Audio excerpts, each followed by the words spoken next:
राकट देशा कणखर देशा दगडांच्या देशा, प्रणाम घ्यावा माझा हा श्री महाराष्ट्र देशा. या वर्णनातला महाराष्ट्र, साक्षात महाराष्ट्र ज्या सह्याद्रीच्या कडेकपारीत दिसतो त्यातलाच कोल्हापूर जिल्हा. कोल्हापूर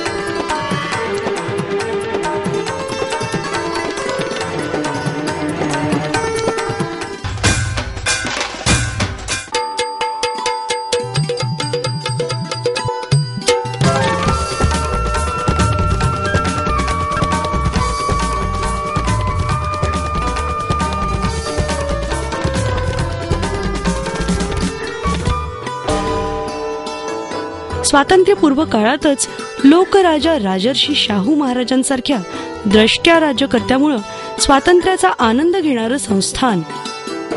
राजर्षींनी लोकहिताचे जे अनेक निर्णय राबवले त्यामध्ये जलसंवर्धन आणि शाश्वत सिंचन व्यवस्था यांना विशेष प्राधान्य होतं. राधानगरी धरण, कोल्हापूर पद्धतीचे बंधारे ही शाहू महाराजांच्या द्रष्ट्या जलनीतीची प्रतीकं आहेत. समृद्ध निसर्ग संपदा, अभिमानास्पद सांस्कृतिक आणि ऐतिहासिक परंपरा असा सर्वांगीण समृद्धीचंच देणं लाभलेला हा परिसर. तुझं आहे तुझं पाशी, परी जागा चुकलाशी, अशी अवस्था या परिसरातल्या अनेक गावांची झालीये. असंच एकेकाळी पाण्याचं गणित चुकलेलं भुदरगड तालुक्यातलं मिणचे खुर्द हे गाव वर्षातले 8 महिने पाण्याचा वारेमाप वापर करायचा आणि उरलेले 4 महिने मात्र पाण्यासाठी 10 दिशा. असं चित्र गेली अनेक वर्ष इथं दिसत होतं. उन्हाळ्याच्या दिवसात मग शेत शिवारातल्या तळ गाठलेल्या विहिरीतून मिळेल तसं पाणी आणणं हा तिथल्या महिलांचा एक कलमी कार्यक्रम असायचा.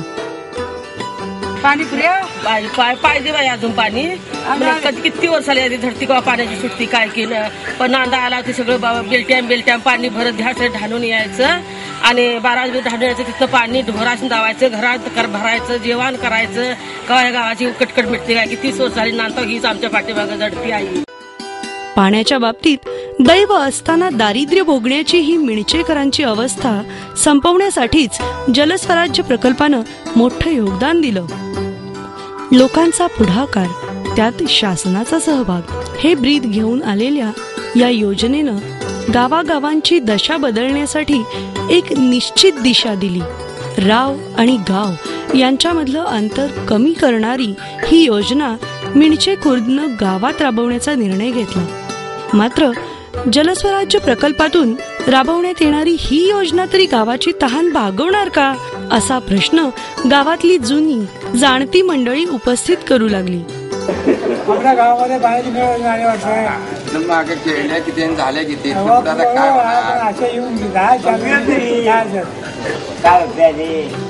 परंतु ग्रामस्थांच्या प्रश्नाला जलस्वराज्याच्या गाव सहभागीय मूल्यांकनामधून यथोचित उत्तर मिळू लागलं. प्रकल्पाच्या गाव सहभागीय मूल्यांकनामधून गावकऱ्यांना पाण्याची उपलब्धता, त्याचा प्रभावी वापर, त्यासाठी उपलब्ध असणाऱ्या पायाभूत सुविधा आणि त्यांचा शाश्वतपणा हा टिकवण्यासाठी शहाणपण आलं. गावात उपलब्ध असणाऱ्या संसाधनांचा वापर हा जलस्वराज्य प्रकल्पाच्या सुवर्ण नियमावलीतला एक नियम. या नियमानुसार गावातली जुनी विहीर आणि जुनी टाकी दुरुस्त करून वापरायचं या गावानं ठरवलं. यासाठी जुन्या योजनेच्या अपयशाची कारणं शोधताना पाण्याचा अनियंत्रित वापर हे कारण पुढे आलं. मिणचे खुर्दमध्ये जुन्या योजनेतून दररोज 2 लाख लिटर पाणी पुरवठा होत असून सुद्धा सर्वांनाच पुरेसं पाणी मिळत नाही, हीच शोकांतिका होती. सोबत दिलेल्या देखभाल दुरुस्तीच्या तक्त्यावरून मिणचे खुर्दच्या तत्कालीन प्रश्नाचं गांभीर्य आपल्या निश्चितच लक्षात येईल.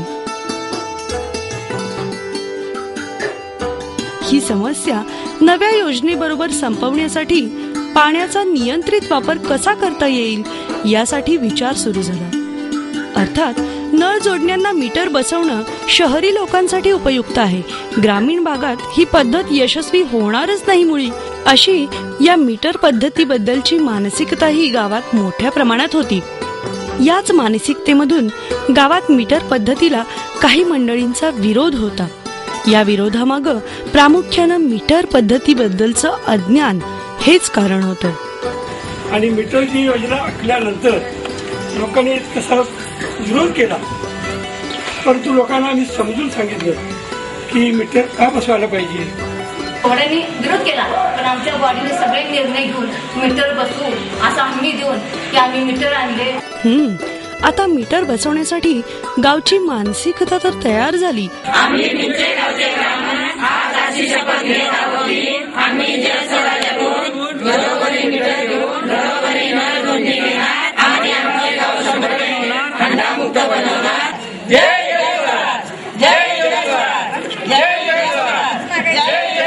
परंतु पुढे प्रश्न निर्माण झाला तो निधीचा. जिल्हा ग्रामीण विकास निधीमधून मीटर खरेदीचा प्रश्न निकालात काढण्यात आला. आज गावात 100% नळ जोडणी पूर्ण असून नळांना मीटर बसवण्यात आली आहेत. यामुळं ग्रामपंचायत प्रशासनावरचा ताण कमी झालाय. यापूर्वी बहुतांश वेळ पाण्याचं वाटप आणि यातून निर्माण होणाऱ्या समस्या यासाठीच खर्ची पडायचा. आता प्रशासनाला गावच्या विकासासाठीचे इतर उपक्रम राबवण्यासाठी पुरेसा वेळ देता येऊ लागलाय. तुमचं पाण्याचं बिल द्या. तसंच यामुळं ग्रामस्थांचा ग्रामपंचायतीवरचा विश्वासही वाढलाय. आणि पाणी पण तुम्ही वेळेत सोडता आणि पाणी पण भरपूर मिळते, त्यामुळे आम्ही तुम्हाला बिल व्यवस्थित देतो वेळेत. मीटर पासून चांगला फायदा आहे आपल्याला सुद्धा. कसं फायदा झाला, कमी पाणी वापरायचं पाणी आहे ना. मीटर नसलं तर कशाने सोडायचं, कशाने करायचं, बाहेर पाणी मुलं इकडे घागरी भरायला राहायला पाण्याचा वापर आधी पाणी पण पाऊस पण व्यवस्थित वागत नाही, पाळत नाही, त्याच्यापासून पुरवत नाही पाण्याचा. त्याचा काय वाईट नाही, ते चांगला आहे. ते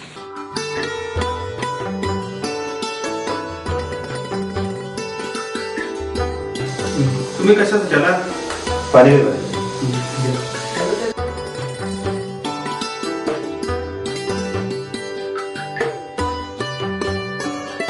ठीक आहे तुमचं मिळालं.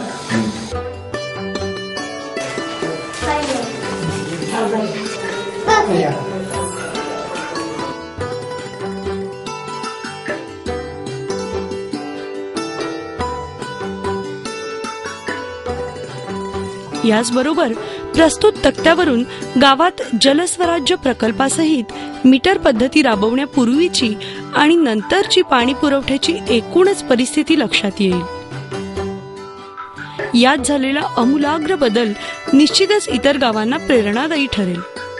यशस्वीपणे राबवण्यात आलेल्या मीटर पद्धतीबद्दल बोलताना जिल्हा परिषदेच्या मुख्य कार्यकारी अधिकारी श्रीमती जयश्री भोज म्हणाल्या, due to the meter line, the water consumption which was earlier at around 2 lakh liters now has come down to 80,000 liters. So there has been a saving of nearly 1,20,000 liter waters. Due to this, there was less pumping hours required, less electricity consumption, and also that the water was distributed equally to all households. So now the tax collections also surprisingly has gone is more than 100%. So this has actually showed us that if there is metered water supply, then the consumption level as well as the maintenance we are able to do it in a much better way. So this particular success story we are trying to adopt in other villages of Kolhapur district also.